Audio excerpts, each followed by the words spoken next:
Hey listeners, Melanie here. I know it's a busy time of year, so I wanted to jump in and remind you to take extra care of yourself and your health as we move into 2026. And speaking of the new year, wouldn't it be amazing to make 2026 the year of no more kidney stones and no more surprise and traumatic ER visits?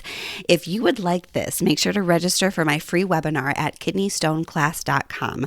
On this free webinar, I'll walk you through the exact steps I've used to help hundreds of people stop their kidney stones. Seriously, my method to personalize kidney stone prevention has helped people with just one stone, hundreds of stones, genetic conditions that make stones more likely, and people who were told by their doctor that you are just a stone former and there's just no hope for you. And the best part is that the people I work with honestly usually end up following a less restrictive diet than when they were trying to do this on their own. And they were absolutely eating all of their favorite foods. Yes, a lot more than just once every couple months. You can incorporate your favorite foods into your diet every single day. I promise that there is hope to stop the terrible kidney stone cycle of pain, ER visits, and fear of eating. Head to www.kidneystoneclass.com to register for this 100% free class. Welcome to the Eat Away Kidney Stones podcast. I'm your host, registered dietitian, and kidney stone expert, Melanie Betts.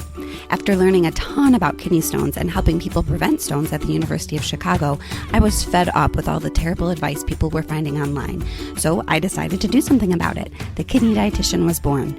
This podcast is for people who want to learn what actually works to prevent kidney stones and still enjoy life, eating, and their favorite foods. Let's dive in.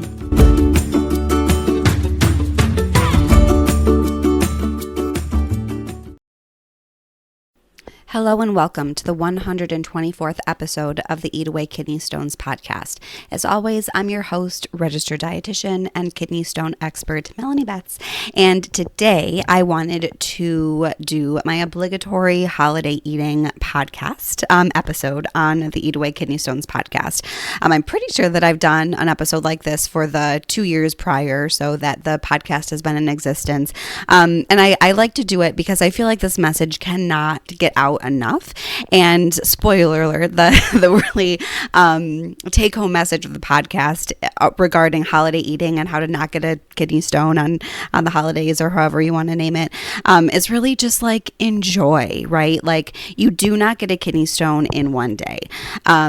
Enjoy your favorite foods. Please do not feel guilty. Do not feel like you cannot enjoy that chocolate cream pie or those favorite cookies or your favorite spinach artichoke dip or whatever it is, because at the end of the day, you really, really do not make a kidney stone in one day.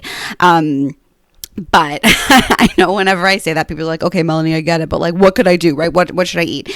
And so I did want to give some of my like general tips to help you feel a little bit better after the holidays, not because you should feel guilty about eating, but because I do find that when we go to a holiday gathering, typically there's like delicious appetizers. Appetizers are always like, honestly, my favorite part of the meal. Those are out all day, and then you're eating and snacking all day, and then you get to your main meal, and then you eat all of the main meal, right? All those things. And you kind of just end up feeling really crappy anyway. And so I did want to kind of give you some of my tips to, yes, make your food choices at the holidays a little bit more kidney stone friendly, but perhaps even more importantly, really kind of helping you set up yourself for success to not feel like crap after that day, right? Because it just does not feel good when your stomach is so stretched and you feel so sleepy and you just feel so like uncomfortably full. And of course, there's a line, right? Like certainly feeling full and satisfied and having gotten pleasure and enjoyed your food is wonderful. And that's certainly something we want to encourage. But I do find that around the holidays, for whatever reason, we tend to kind of go overboard and not feel good. And so I think if I had to give you one sort of general tip and advice for the day is to really be mindful about what you're eating. I think it's so easy when there's so much stuff out there, we just tend to overeat and it does not feel good. And, overeating obviously means you're probably going to eat more sugar, more sodium, more protein, and all the things that we talk about for kidney stones anyway. So I would say just like really, really be mindful about what you're eating and be choosy about what you're eating, and don't just eat because it's there.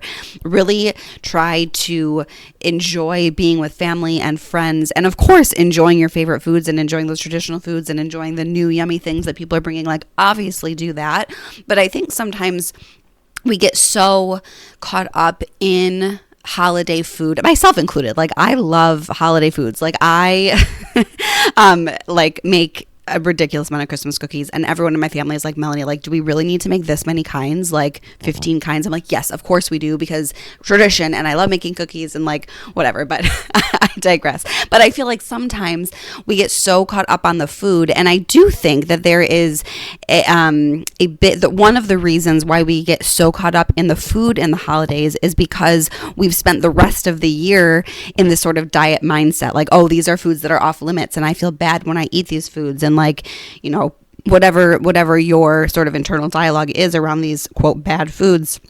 And then when the time comes around that you are, quote, able to eat them, or they're on the table, or you've restricted them so much that you, quote, never have cookies in your house or something like that, when you do find yourself in those situations, inevitably, right, when cookies are there, when pie is there, when ham is there, I don't know, whatever it is for you, the foods that you truly, truly enjoy, that you feel are bad to eat and that you've restricted the rest of the year, when you sort of overdone that and you haven't eaten in a more balanced way, and you've put such labels on these good and, quote, bad foods, we tend to overeat them.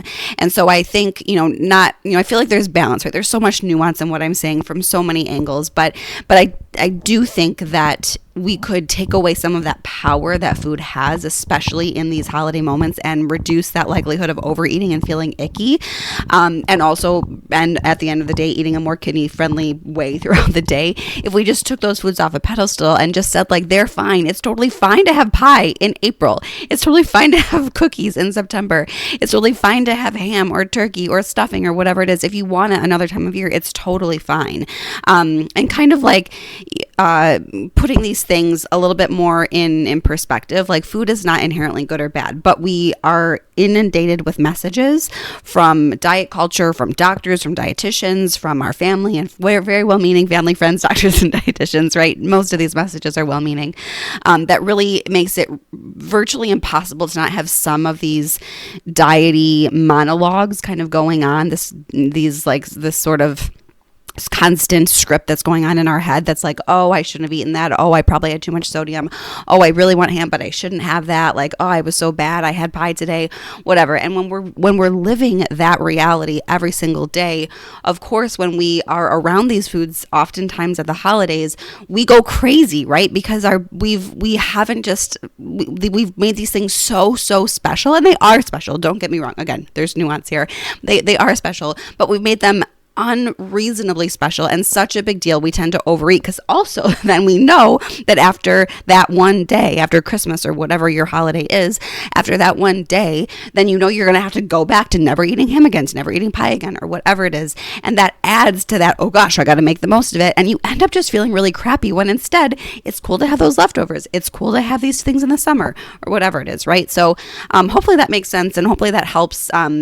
These, of course, are not helpful tips for like the day of, but I think kind of helping us think about this mindset, and really taking a little bit of time while you're listening to this podcast in the car, or taking a walk or whatever it is, to really kind of think about, if anything I said resonated with you, what you can do to kind of honestly heal your relationship with food, and really, really change that dialogue that you have with yourself in your brain constantly, that might help you honestly eat a bit more healthier and be happier and healthier with your relationship with food all the time, not just the holidays. So hopefully that makes sense.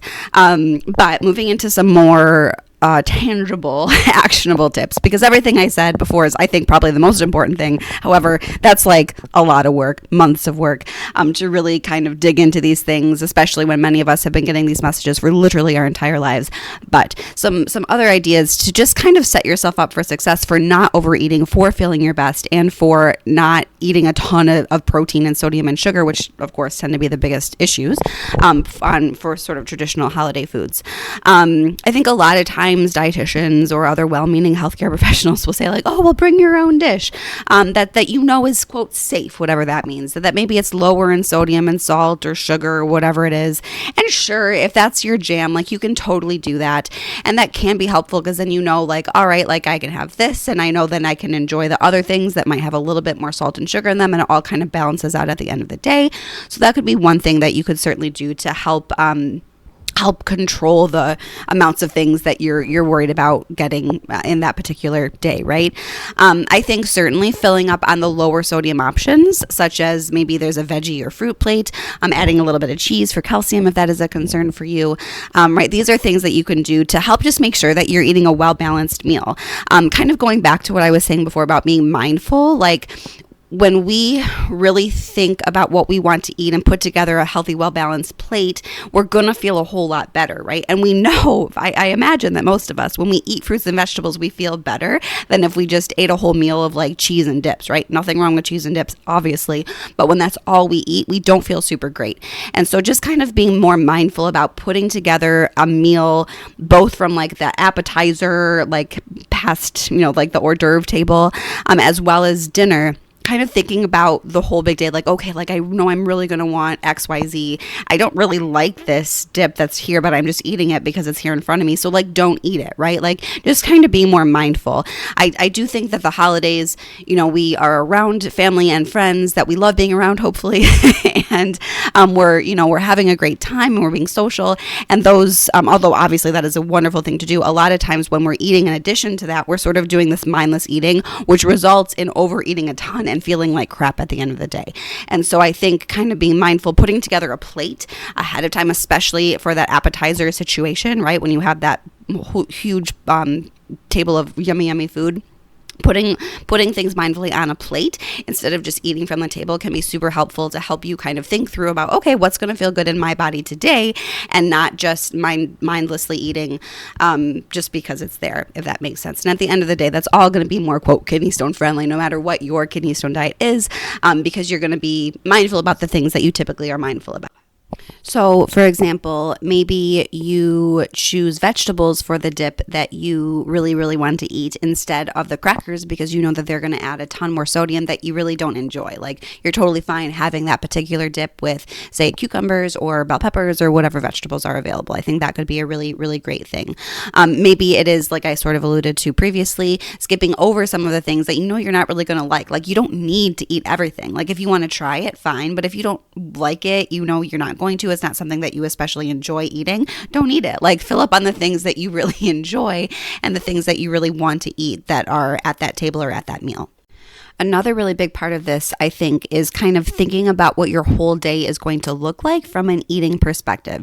And again, just like before, there's so much nuance here. Like, I am not saying that you need to be stressing and planning out every single thing that you're going to eat and thinking like, okay, I'm going to have this much salt at dinner today, and so I can only eat this much. Like, no, that's not what I'm saying. But I am suggesting that perhaps you think, okay, well, I know that dinner is going to be really yummy, right? Like, I know that there's going to be this, for our Christmas dinner, we typically have marinated flank steak. That is not something we typically have, but it is so good. It's my mom's recipe that we've had, since I was little, and it's so nostalgic and so yummy. And we typically have that and twice baked potatoes, sometimes a spinach salad. What else do we usually have? Cookies and stuff, of course, for dessert. But like, those are the things that we often have, and it's so good. But those things are really, really rich and filling, and I know that I won't be able to fully enjoy them if I have filled up on all of the other yummy appetizers that are out during the day, right? And so I'm sort of thinking about like, okay, I certainly want to eat. Like, I'm not saying I shouldn't eat before dinner. Like, I need to fuel my body the rest of the day, but maybe I'm not going to eat as much brie that's out earlier in the day as I might want to. So I know that I can really, really enjoy that flank steak and twice baked potato that I know is coming later, right? So that might be a really good example of how you might kind of think about eating differently, sort of honor your hunger and honor what you know is going to feel best in your body. Another example might be breakfast, right? Like, like, okay, I'm going to go to this party. I know that there's always amazing food there. I'm going to certainly, again, eat breakfast because I know that I need to fuel my body throughout the day, but I'm going to maybe have a little bit less, or not. I'm not going to have my typical eggs and potatoes and, eggs and cheese or whatever it is. Instead, I'm going to have like a piece of toast and a glass of milk and some fruit or something, right? Just something to like give my body some energy, but know that I'm going to be really hungry and enjoy more of the food later on. Again, there's so much nuance. I feel like I could go back and forth, like basically arguing with myself this whole episode. Like, I'm not saying like you should be starving, like you need to eat, but like food tastes better when you are a little bit hungry, right? So it's really, and only you know your body with this balance, right? You know how much approximately you can eat now or how much you should eat now so that you aren't starving by the time lunch comes or by the time you get to that party, but give yourself a little bit of fuel so that but not so much that you aren't able to enjoy all the rest of the food that day, right? But truly going back to the initial thesis of this podcast episode today, which is please just enjoy your foods. Try not to overthink everything that I just said, right? Hopefully this episode did give you some tips and tricks to think about how you might change thinking about eating on the big day or around the holidays. But at the end of the day, the holidays really are just a short period of time. They really are just one day or a week or a couple parties, right? You do not make a kidney stone in that one day, in that one party. Kidney stones are formed from weeks to months to years of whole dietary patterns, not one day of eating or one singular food for that matter, right? We really have to look at the big picture here. And so no matter what day that you're celebrating, whether it's Christmas or Kwanzaa or Hanukkah or Boxing Day or whatever it is, just please enjoy the day. It is only one day. You will not make a kidney stone in that one day. I think perhaps it is good practice, knowing that whatever you do, you're likely going to be eating very differently than you typically are when around the holidays. Maybe have a couple extra glasses of water, right? Because that means that whatever influx of abnormal minerals are ending up in your urine, you're going to be diluting them as much as you can, right? So maybe have a couple extra glasses of water the day of and the day after, these sort of abnormal eating days. But at the end of the day, just enjoy it, right? Like the point of life is to enjoy, and there absolutely is balance, and you can absolutely do that. Enjoy your favorite foods, having a couple days of eating way more than you typically do. Even if you do eat to the point of not feeling well, like no shame if that is what ends up happening. That's totally fine. Have that little bit of extra water. Remember that you do still have to eat that next day. Even if you overeat that ate on one day, you still do have to fuel your body the next day. Move on with your life and it'll be fine. Kidney stones are not made in one day. So with that, I want to wish all of you a very happy holiday season. I hope that you had a wonderful Thanksgiving and you are enjoying what I'm sure is the beginning of hopefully a whole flurry of parties and gatherings and get-togethers over the next month or so as we move into the full part of the holiday season. So cheers. I hope you enjoyed this episode. I hope that it was helpful for you. And as always, I will see you next week on the Eat Away Kidney Stones podcast. Thank you for listening to today's episode. For more help with kidney stones, check out my website, www.thekidneydietitian.org. For more personalized help from me, check out my online course, Kidney Stone Nutrition School. VIP enrollment includes help directly from me. I can't wait to see you there and help you prevent kidney stones. Have a great day.